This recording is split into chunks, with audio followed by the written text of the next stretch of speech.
Hello, my Facebook friends. Today I wanted to talk to you about customer journey mapping pertaining to UX research. So when you start a customer journey map, it's very important to properly define from the get-go what exactly are you measuring. You're mapping out an existing scenario of the product you're looking to build. And you're having the users perform various tasks in order for them to get through a complete scenario process. How does this process play out? From the get-go, you want to make sure that you aggregate 5 to 10 participants at minimum. You give each participant about 5 to 10 minutes to complete various tasks.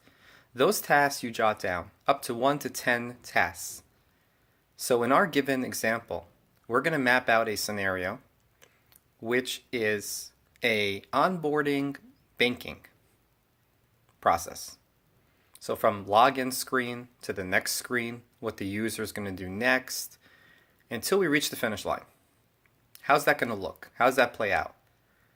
So once you produce your information architecture, once you produce your wireframes or your mocks or comps, you then test each and every single screen from the beginning of the process until the end. And then you have your users perform various tasks on each and every screen, as I just mentioned.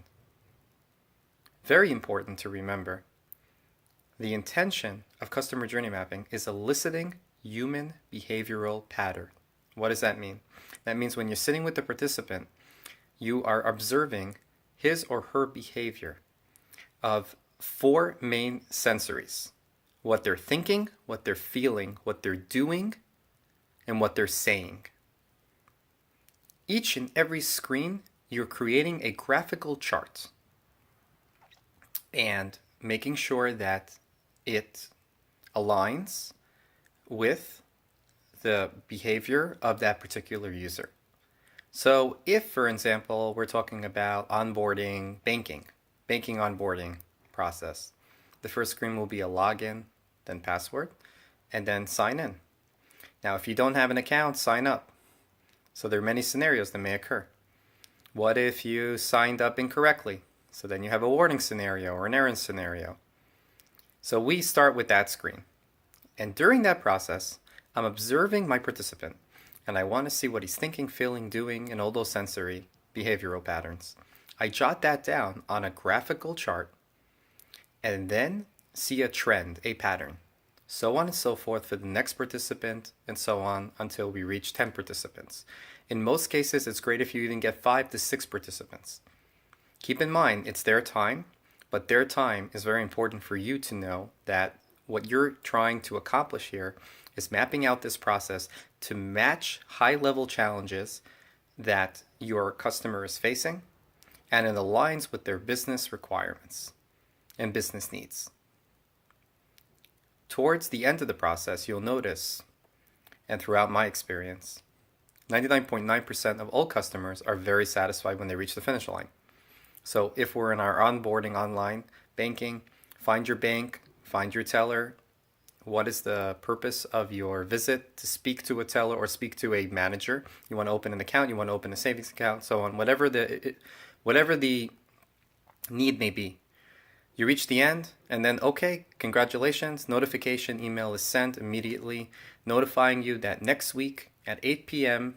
or 8 or 9 p.m., well, hopefully in the morning as well, 8 a.m., 9 a.m., 10 p.m., but you never know with bankers when they may be available and may not be available. In New York especially, banking is open 24/7, so they are very much available at all times. But in order to speak to a teller or manager, it would be probably during normal business hours. In any event, you would want to know that that meeting is set place, has been taken care of, you get the notification. So that, in a nutshell, is customer journey mapping. On a UX level, you are researching and dishing out those pain points. Those pain points is all the frustration of the customer, what he's facing, and those high-level challenges. After you complete your journey map, you analyze those results. You make a summarization report of X amount of participants were tested. This is our research and these are our findings. From those findings, you then tackle those high-level challenges and come up with an effective flow that's highly intuitive and extremely simple to make lives of the users easier, change their lives, change their navigational experience. This is a very effective approach when you're dealing with UX research.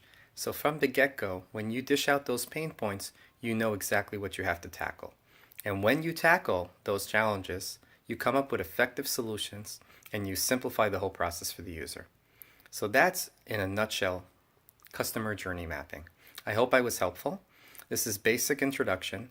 In the next video, I will be happy to demonstrate an actual customer journey map process and show you exactly what you're testing, the results of those tests, how I measure those results of those tests, and how effective I come up with more simple and intuitive solutions, and then take that mock-up, take that flow, and make it much more simplified for the user.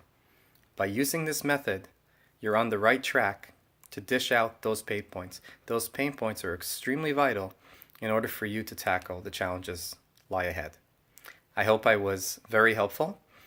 Click on the link below with any questions, concerns, comments. I'm more than happy to answer them. Thank you for watching, everyone, and take care.